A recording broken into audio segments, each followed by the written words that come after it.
मेरा नाम बरखा नौडियाल है। ग्राम पुजेली, कुमोला, पुरोला, उत्तरकाशी। मेरे पति का नाम मिस्टर प्रवेश नौडियाल है और मेरे ससुर का नाम मिस्टर बालकृष्ण नौडियाल है।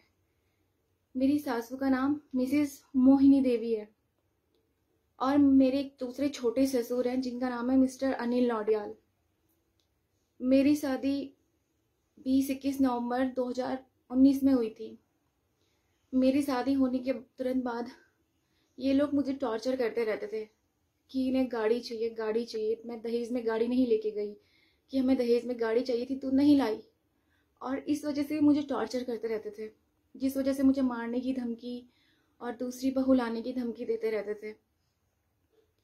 और मेरे जो ससुर हैं मिस्टर बालकृष्ण नौडियाल, इन्होंने भी एक दूसरी शादी करी, बेटी पैदा करी और उसे नारी निकेतन भेज दिया। इन्हें लगता है लड़की एक खिलौना है, उसे शादी करो छोड़ दो। और अपने बेटे के लिए भी ऐसे ही चाहते थे। आए दिन मेरे साथ मुझे मेंटली बहुत ज़्यादा टॉर्चर किया जाता था। मैं बता नहीं सकती लफ्ज़ों में ये लोग मुझे कितना टॉर्चर करते थे। हर दिन, एक भी दिन ऐसा नहीं होता जिस दिन ये मुझे टॉर्चर नहीं करते। और कुछ टाइम बाद मेरे ससुराल वालों ने मुझे टॉर्चर किया बच्चे के लिए, लगभग 1-1.5 महीने बाद, कि मैं अगर बच्चा ना दूं तो ये दूसरी शादी कर देंगे। और मेरी शादी होने के बाद भी, प्रेग्नेंट होने के बाद भी ये लोग जादू टोटका करते कि जिससे मेरा बच्चा बेटा पैदा हो। यही नहीं, यहाँ तक कि मुझे चेकअप के लिए भी फोर्स करते हैं कि चेक करना है लड़का है या लड़की, जिसके लिए मैंने अपने पति को भी रोका कि नहीं, ये गलत है, हमारा पहला बच्चा है, बेटा हो बेटी हो क्या फर्क पड़ता है। और जब मेरी बेटी हुई तो मेरी सास और मेरे पति हमें देहरादून छोड़कर घर आ गए।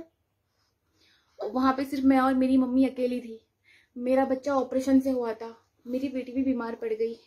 मैं नहीं बता सकती मैंने किन परिस्थितियों का सामना किया।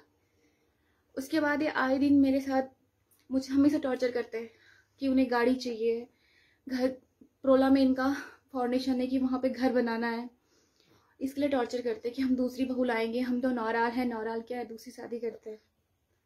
और अभी 5 तारीख को इन्होंने चारों ने मिलकर के, अनिल नौडियाल, मेरे ससुर मिस्टर बालकृष्ण नौडियाल, मेरी सासू मोहिनी देवी और मेरा पति प्रवेश नौडियाल, इन चारों ने गुट बना करके मुझे घर से बाहर निकाल दिया। मैंने अपने मम्मी भाइयों को भी बुलाया था जब इन्होंने मुझे बहुत टॉर्चर किया, तो इन लोगों ने मुझे धक्के मार के घर से बाहर निकाल दिया। यही नहीं, मेरा ससुर मुझे कहता है कि वो जो मुझे मंगलसूत्र दिया है उसे उन्हें दे दूं। मैं अपना मंगलसूत्र उन्हें क्यों दूं? और इन्होंने क्या करा, फिर 6 तारीख को मेरा दहेज का सामान, पूरा दहेज मतलब जो सामान दिया था मम्मी ने गिफ्ट में, फर्नीचर में, सारा ट्रक में लोड करके मेरे घर पहुंचा दिया। और उसके बाद मैंने तो कानून का सहारा लेना था, मेरे ससुर का कहना है जब 5 तारीख को मुझसे लड़ाई कर रहे थे तो मैं जब ससुर से अपने कानून की बात करती तो मेरे ससुर के यही शब्द होते कि कानून को तो मैं खरीद सकता हूँ, सारे डीएम, एसडीएम, एसपी, डीएसपी सब मेरे जानने वाले हैं, मैं सबको खरीद सकता हूँ, कानून मेरी मुट्ठी में। ये मेरे ससुर के हमेशा वर्ड्स रहते थे और मुझे भी शायद अभी ऐसे ही लगता है। मेरे इस केस को लगभग 2 महीने से ऊपर होने वाला है, लेकिन इसमें कुछ कार्रवाई नहीं हो रही है। मैं कितनी परेशान रहती हूँ मैं नहीं बता सकती।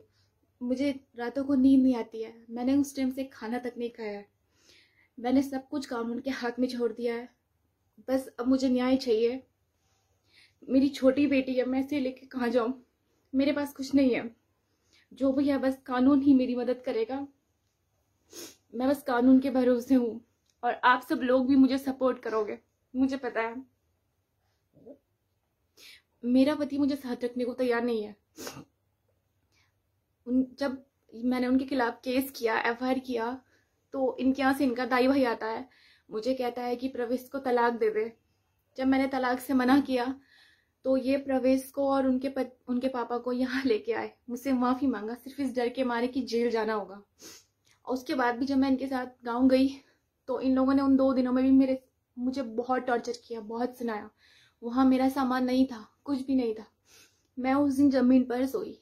जब मैं 2 दिन बाद नीचे अपने मायके आई तो इनका एक दाई भाई मेरे पास फर्जी एफिडेविट लेके आया एक तरफा, और ये मामला ऐसा ही अटका पड़ा है।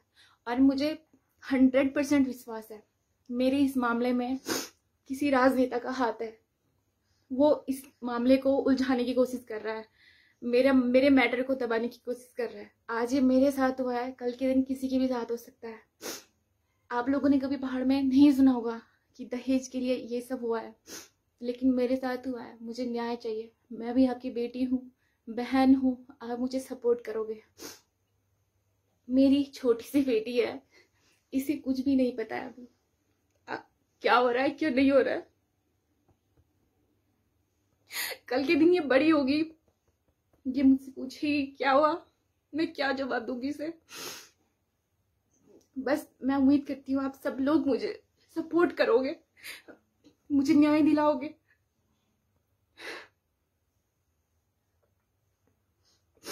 मैंने सिर्फ सुना है कानून नंदा होता है, लेकिन कानून मेरी मदद करेगा तभी जब आप सब लोग मुझे सपोर्ट करोगे। मेरी पिछले 2 महीने से कुछ नहीं हुआ है, मुझे सबका सपोर्ट चाहिए और मुझे न्याय चाहिए। कल के दिन ये किसी के साथ ना हो। मेरे ससुराल वालों को मुझसे यही है कि इसने गाड़ी नहीं लाई और मेरी बेटी हो गई है, इन्हें बेटा चाहिए था। मुझे बस न्याय चाहिए। मैंने आज तक कभी अपने घर वालों को भी नहीं बताया मेरे साथ क्या हो रहा है, ये लोग क्या करते हैं। लेकिन जब इन्होंने उस दिन मुझे घर से बाहर निकाला, मेरा ट्रक का सामान भेजा, तब जा करके मैंने अपने घर वालों को बताया। ये लोग मेरे साथ मारपीट और मुझे मेंटली बहुत टॉर्चर करते थे, बहुत ज़्यादा।